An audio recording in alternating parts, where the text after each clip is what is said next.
Hello दोस्तों, मैं ललित पटेल आपका अपना इंडी चैनल में हार्दिक स्वागत एवं अभिनंदन करता हूं। आज हम अब आपसे बात करेंगे कि केवल मिडिल क्लास या कमज़ोर वर्ग के लोगों के लिए कानून कड़ाई से पालन करता है और कहीं ना कहीं बड़े और रसूखदार लोगों के लिए या उच्च पदों पर बैठे हुए लोगों के लिए कानून जो है सॉफ्टवेयर इस्तेमाल करता है, या फिर उच्च पदों पर बैठे हुए या रसूखदार लोगों के अगेंस्ट कार्रवाई तब होती है जब मामला काफ़ी वायरल हो जाता है या फिर उसको दबा पाना या रोक पाना मुश्किल होता है। दोस्तों, ये एक चर्चा का बड़ा विषय है। आपने तमाम ऐसे प्रकरण देखे होंगे, सुने होंगे कि छोटे छोटे मामलों में पुलिस के द्वारा गरीब लोगों पर बहुत जल्दी एक्शन ले लिया जाता है। अगर एक किसी गरीब व्यक्ति के अगेंस्ट कोई एक छोटी सी तहरीर आ जाती है, उस पर पुलिस के अधिकारी या पुलिस का कोई पुलिसकर्मी किस प्रकार से वहां जाकर व्यवहार करता है या उनसे किस टोन में बात करता है, ये आपने अधिकांशतः देखी होगी। हालांकि ये मामला सब पुलिस वालों पर लागू नहीं होता है, ये मामला सब अधिकारियों पर लागू नहीं होता है, लेकिन अधिकांशतः लोग ऐसे हैं जो गरीब या कमज़ोर वर्ग के लोगों के प्रति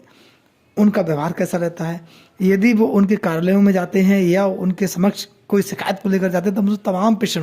क्वेश्चन होते हैं कि आपके खिलाफ ऐसा क्यों हुआ, आप यहाँ कैसे आए, क्या हुआ क्या नहीं हुआ, ठीक है देख लिया जाएगा, जाइए। इस तमाम प्रकार से उसमें कोई उसके प्रति उनकी दिलचस्पी या फिर उनके उसके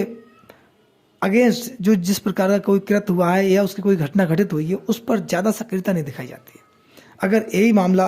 किसी बड़े और रसूखदार परिवार के व्यक्ति के साथ होता है, उसकी फ़ोन कॉल्स पे एक्शन होते हैं या फिर बड़े बड़े एक्शन होते हुए आपने देखे होंगे, और उनका कोई अगर कर्मचारी भी पहुंचता है संबंधित विभाग में संबंधित, तब ऐसे में उसके शिकायती प्रार्थना पत्र पर तुरंत एक्शन होता है, तुरंत कार्रवाई भी होती है। वहीं गरीब वर्ग के साथ वह कार्य या वह एक्शन देखने को नहीं मिलता है।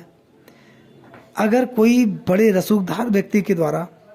कोई बड़ी घटना को अंजाम दे दिया जाता है या कोई घटना ऐसी होती है जिससे कोई गरीब वर्ग पीड़ित होता है और बड़े रसूखदार व्यक्ति के द्वारा वह कृत्य किया जाता है, उसमें आपने तमाम एग्जाम्पल देखे होंगे कि एकदम बड़ा एक्शन नहीं होता। संबंधित अधिकारी सोच विचार करते हैं, देखते हैं, उसके बाद उस मामले को आगे बढ़ाया जाता है या फिर बहुत मामला वायरल हो जाए, लगे कि इस मामले को रोक पाना बहुत मुश्किल है।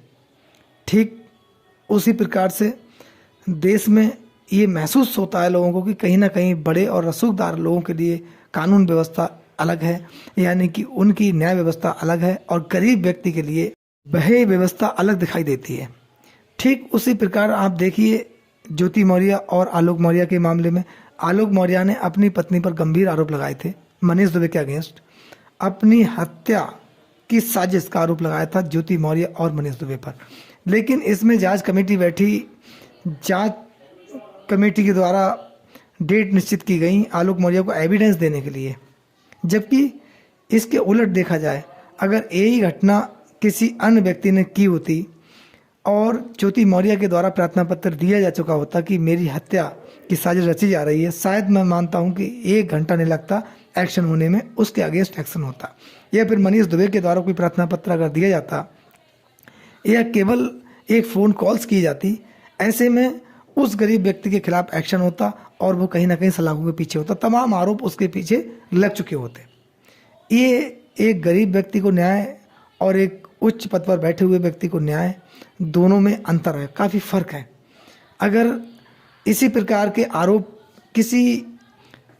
4th क्लास कर्मचारी या फिर ऐसे कर्मचारी जिसके ऊपर तमाम अधिकारी हैं उसके द्वारा अगर ये कृत्य किया जाता, जिस प्रकार उस पर भ्रष्टाचार का आरोप ज्योति मौर्य पर लगा और अवैध संपत्ति अर्जित करने का आरोप ज्योति मौर्य पर लगा कि उनकी ये इतने कम समय की सर्विस में इतनी संपत्ति उनके पास कहाँ से आई, इसी प्रकार के आरोप अगर किसी छोटे पद पर कर्मचारी के खिलाफ लगे होते,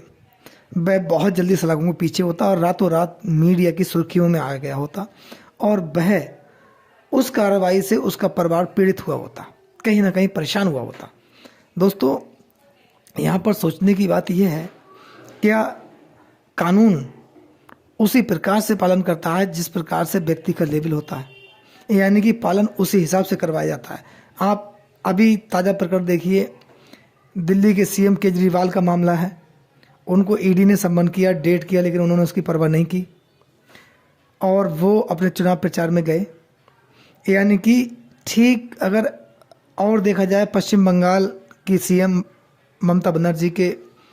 जो भतीजे हैं अभिषेक बनर्जी, उनको ईडी बहुत बार सम्मानित कर चुकी है, लेकिन सम्मन भेजे गए, उनके खिलाफ जांच चल रही, लेकिन आज तक वो ईडी के समक्ष नहीं गए। देश में कम से कम लाखों मामले ऐसे होंगे जो बड़े और रसूखदारों के अगेंस्ट हैं, लेकिन उसमें प्रक्रिया जो है बहुत धीमी और बहुत शिथिल है, यानी कि उन पर एक्शन के बारे में विचार करना भी बहुत कठिन की बात है। ठीक यहाँ पर सोचिए, अगर एईडी का सम्मान किसी सामान्य व्यक्ति के पास पहुँच गया होता, कोई जो मिडिल क्लास का है उस व्यक्ति के पास पहुँच गया होता, क्या वह ईडी के समक्ष पेश नहीं होता? अब तक उसको ईडी ने गिरफ्तार कर लिया होता, उसके खिलाफ एक्शन हो गया होता। दोस्तों, हम आपसे ये बात इसलिए कर रहे हैं कि कहीं ना कहीं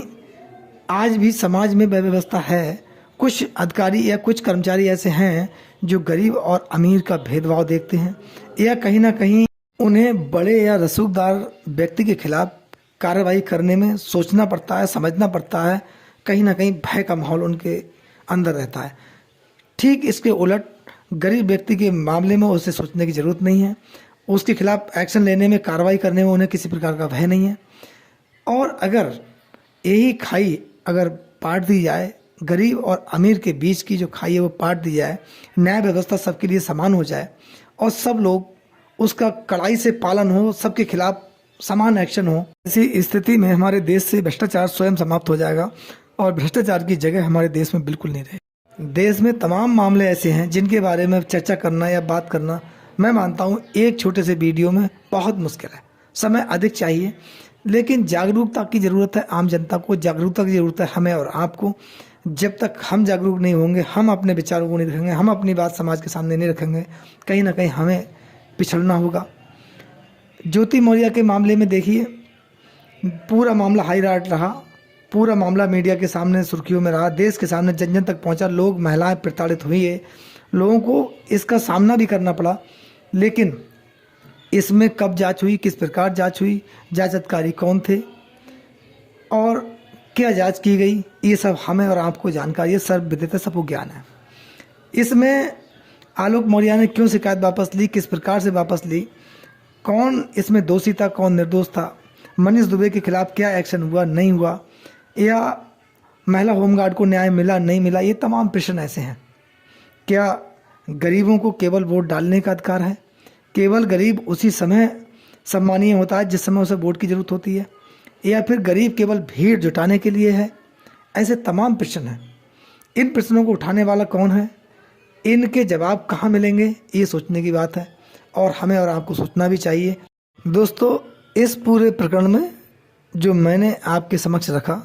इसमें अपनी बात रखी, आपकी क्या राय है, अपनी राय हमें कमेंट्स बॉक्स में ज़रूर दें। आपका बहुत बहुत धन्यवाद। नमस्कार, जय हिंद, जय भारत।